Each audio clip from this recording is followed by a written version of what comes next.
ಎಲ್ಲರಿಗೂ ವಚನವಾಹಿನಿ ಚಾನಲ್ಗೆ ಆತ್ಮೀಯವಾದ ಸ್ವಾಗತ.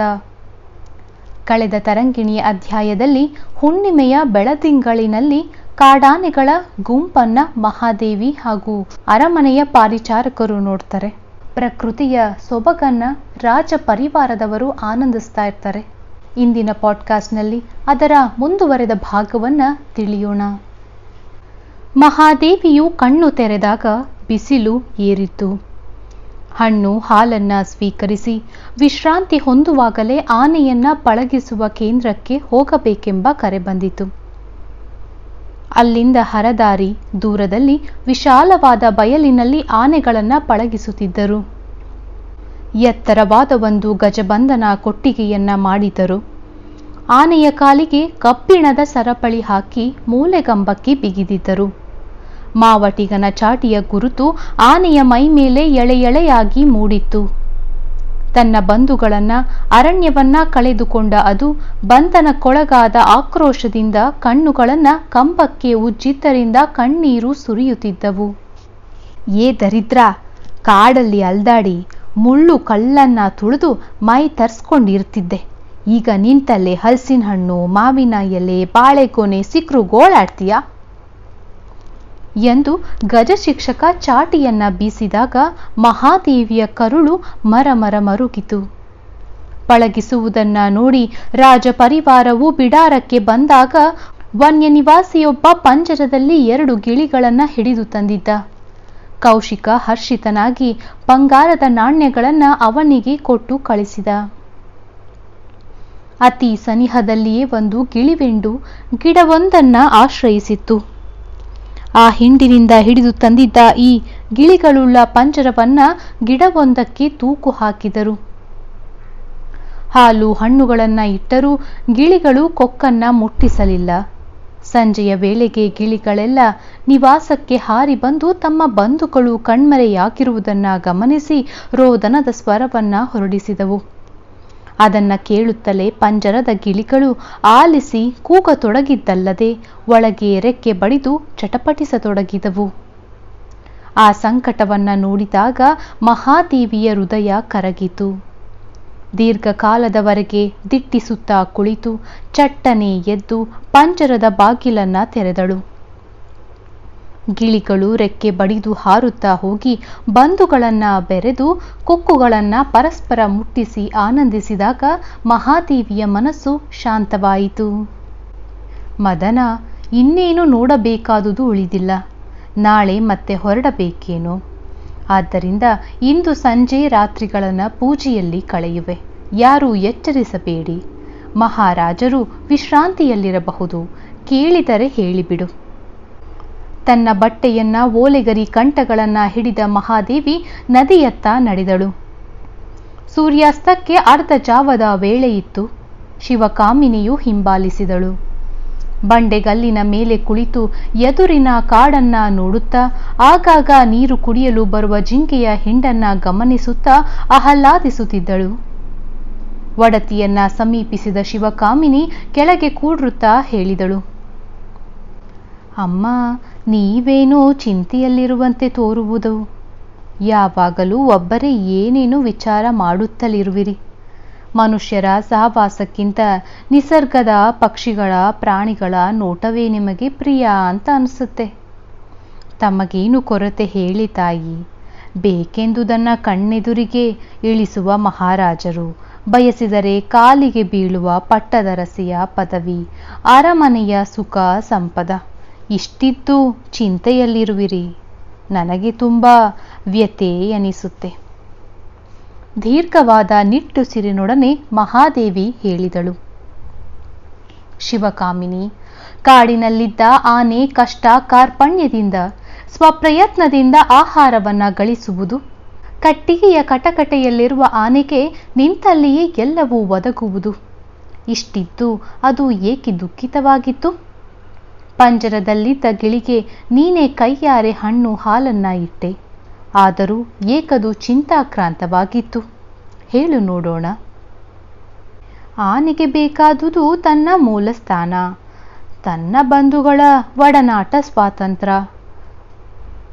ಗಿಳಿಗೆ ಬೇಕಾದುದು ಅಷ್ಟೇ ತಾಯಿ. ಎಷ್ಟು ಚೆನ್ನಾಗಿ ಹೇಳಿದೆ ಶಿವೆ. ಹಾಗೆಯೇ ನಾನು ಸಹ ಪ್ರತಿನಿತ್ಯ ಹಂಬಲಿಸುವೆ. ಹಿಂಡನಗಲಿ ಹಿಡಿವಡೆದ ಕುಂಜರ, ಹಿಂಡನಗಲಿ ಹಿಡಿವಡೆದ ಕುಂಜರ, ಎನ್ನ ವಿಂಧ್ಯವ ನೆನೆವಂತೆ ನೆನೆವೆನಯ್ಯ. ಬಂಧನಕ್ಕೆ ಬಂದ ಗಿಳಿ ತನ್ನ ಬಂಧುವ ನೆನೆವಂತೆ ನೆನೆವೆನಯ್ಯ. ಕಂದ ನೀನಿತ್ತ ಬಾ ಎಂದು ನೀವು ನಿಮ್ಮಂದವ ತೋರಯ್ಯ ಚನ್ನ ಮಲ್ಲಿಕಾರ್ಜುನ. ತನ್ಮತೆಯಿಂದ ಹಾಡಿದಳು. ಎಷ್ಟು ಸುಂದರವಾಗಿದೆ, ಶಿವಕಾಮಿನಿ ಉದ್ಘರಿಸಿದಳು.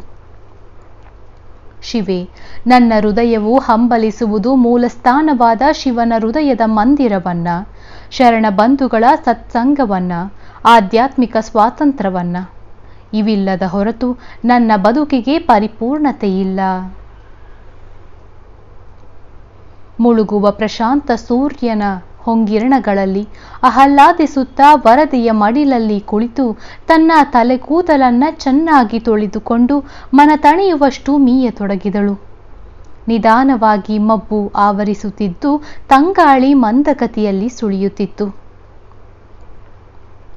ಈ ನದಿಯ ಗುಂಟ ಹೀಗೆ ಹೋಗಿಬಿಡಲೆ ಶಿವಕಾಮಿನಿ? ನಗುತ್ತಾ ಕೇಳಿದಳು ಮಹಾದೇವಿ. ಬೇಡಮ್ಮ, ನಿಮ್ಮನ್ನ ಬಿಟ್ಟು ನಾನಿರಲಾರೆ, ಭಯಗೊಂಡು ಶಿವಕಾಮಿನಿ ಹೇಳಿದಳು. ಯಾವ ಜನ್ಮದ ಋಣಾನುಬಂಧವೋ ಏನು, ನಿನ್ನನ್ನ ನೋಡಿದರೆ ನನ್ನ ತಂಗಿ ಎನಿಸುವುದು ಶಿವೆ. ಎಂತಹ ಸುಗುಣವತಿ ನೀನು. ಈ ಬದುಕೊಂದು ಧರ್ಮಶಾಲೆ ಇದ್ದಂತೆ. ದಾರಿ ಹೋಕರು ರಾತ್ರಿ ಇಲ್ಲಿ ತಂಗುವರು. ಯಾರು ಯಾರದೋ ಪರಿಚಯ, ಮಾತುಕತೆ, ತಮ್ಮ ಸುಖ ದುಃಖಗಳ ವಿನಿಮಯ.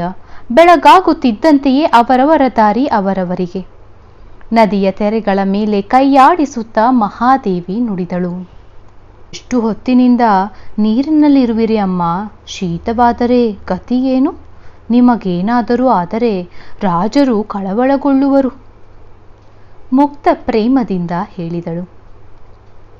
ಆ ಹೆಸರು ಎತ್ತದಿರು ಶಿವೆ. ಇಂತಹ ಉಲ್ಲಾಸಮಯ ಶಿವ ಪ್ರಪಂಚದ ಕೂಸುಗಳಾಗಿ ಆಡುವ ನಾವು ಕಹಿಯ ನೆನಪುಗಳನ್ನ ಕೆದಕಬಾರದು. ಖಿನ್ನಳಾಗಿ ನುಡಿದಳು. ಶಿವಕಾಮಿನಿ ಈ ಮಾತಿನಿಂದ ಪೆಚ್ಚಾಗಿ ನಿಂತಳು. ಮಹಾದೇವಿಯ ಅಂತರಂಗಿಕ ಬಯಕೆಯನ್ನ ತಿಳಿದುಕೊಳ್ಳುವ ಭೌತಿಕ ಮಟ್ಟ ಇನ್ನೂ ಬಂದಿರಲಿಲ್ಲ ಆಕೆಗೆ. ಮಹಾದೇವಿ ಮಿಂದು ಹೊರಬಂದು ನದಿಯ ದಂಡೆಗೆ ಹರವಿಕೊಂಡ ಬಂಡೆಗಲ್ಲೊಂದರ ಮೇಲೆ ಪದ್ಮಾಸನ ಹಾಕಿ ಕುಳಿತಳು. ಯಾರನ್ನೂ ಬಿಡದಂತೆ ಸ್ವಲ್ಪ ದೂರ ನಿಂತು ಕಾಯುತ್ತಿರು ಶಿವೆ.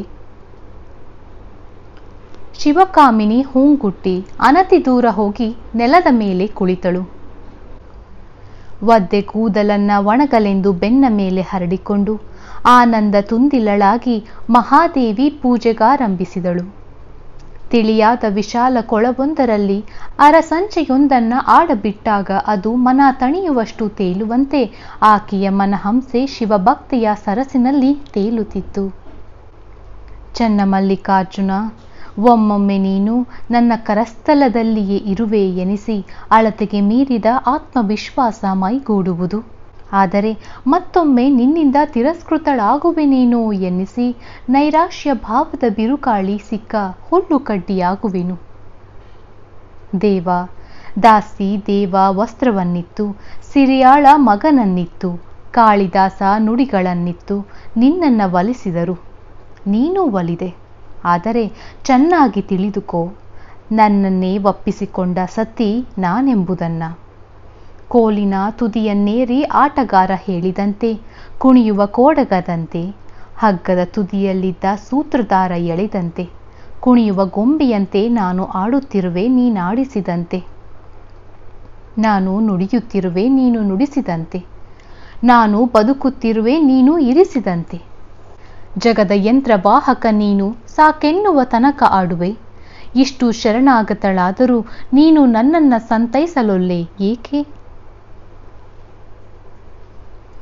ನನ್ನಲ್ಲಿ ಪರಿಪೂರ್ಣತ್ವ ಬಂದಿಲ್ಲ ಎಂದು ಹಿಂಜರಿವೆಯಾ? ಅದನ್ನು ಪೂರೈಸುವುದು ನನ್ನ ಕರ್ತವ್ಯವಲ್ಲವೇ?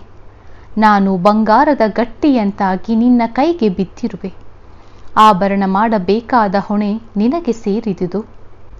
ಎನ್ನ ಕಾಯದ ಕತ್ತಲೆಯ ಕಳೆಯಯ್ಯ, ಎನ್ನ ಮಾಯದ ಮದವ ಮುರಿಯಯ್ಯ, ಎನ್ನ ಜೀವದ ಜಂಜಡವ ಮಾಣಿಸಯ್ಯ, ತನ್ನ ಬಂಧುವ ನೆನೆವಂತೆ ನೆನೆವೆನಯ್ಯ, ಎನ್ನ ದೇವ ಚನ್ನ ಮಲ್ಲಿಕಾರ್ಜುನಯ್ಯ, ಎನ್ನ ಸುತ್ತಿದ ಮಾಯಾ ಪ್ರಪಂಚವ ಬಿಡಿಸು ನಿಮ್ಮ ಧರ್ಮ.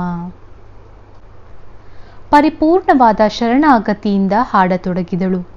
ಪಂಜರದಲ್ಲಿ ಬಂಧಿತವಾದ ಗಿಳಿಯ, ಕಟಾಂಜನದಲ್ಲಿ ಸಿಕ್ಕಿಬಿದ್ದ ಆನೆಯ ನೆನಪಾಯಿತು. ಎನ್ನ ಸುತ್ತಿದ ಮಾಯಾ ಪ್ರಪಂಚವ ಬಿಡಿಸು ನಿಮ್ಮ ಧರ್ಮ ಎನ್ನುವಾಗ ತನ್ನ ದುರ್ಧರ ಪರಿಸ್ಥಿತಿ ಅರಿವಾಗಿ ದುಃಖ ಒಮ್ಮಳಿಸಿತು. ಕ್ಷಣಕಾಲ ಮೌನ ರೋದನ ಮಾಡಿದಳು. ಗುಡಾರದಲ್ಲಿ ಸುರಪಾನ ಮಾಡುತ್ತಿದ್ದ ಕೌಶಿಕ ಗಾಯನವು ಗಾಳಿಯೊಡನೆ ಮೇಳವಿಸಿ ತೂರಿ ಬಂದಾಗ ಕೌಶಿಕನು ಅತ್ತ ಹೋಗಲು ಉತ್ಸುಕನಾದ. ವಸಂತಕನನ್ನ ಕರೆದುಕೊಂಡು ಹೋದಾಗ ಶಿವಕಾಮಿನಿ ತ್ವರೆಯಿಂದ ಅವರನ್ನ ಸಮೀಪಿಸಿ ಹೇಳಿದಳು, ದಯಮಾಡಿ ಮನ್ನಿಸಿರಿ, ಅತ್ತ ಯಾರನ್ನ ಬಿಡಬಾರದೆಂದು ಆಜ್ಞೆಯಾಗಿದೆ ಪ್ರಭು ಎಂದು ಶಿವಕಾಮಿನಿ ಕೌಶಿಕ ಮಹಾರಾಜನಿಗೆ ಹೇಳಿದಳು. ಶರಣರೇ, ಮಹಾದೇವಿ ಯಾರನ್ನೂ ಕೂಡ ಬಿಡಬಾರದು ಎಂದು ಆಜ್ಞೆ ಮಾಡಿ ಧ್ಯಾನಕ್ಕಾಗಿ ಕುಳಿತಿರ್ತಾಳೆ. ಆಗ ಕೌಶಿಕ ಮಹಾರಾಜನು ಸುರಪಾನ ಮಾಡಿ ಆಕೆಯ ಗಾಯನವನ್ನ ಕೇಳಿ ಆಕೆಯ ಬಳಿಗೆ ಬರ್ತಾನೆ. ಇದರ ಮುಂದುವರೆದ ಭಾಗವನ್ನ ಮುಂದಿನ ಪಾಡ್ಕಾಸ್ಟ್ನಲ್ಲಿ ತಿಳಿಯೋಣ. ಧನ್ಯವಾದ.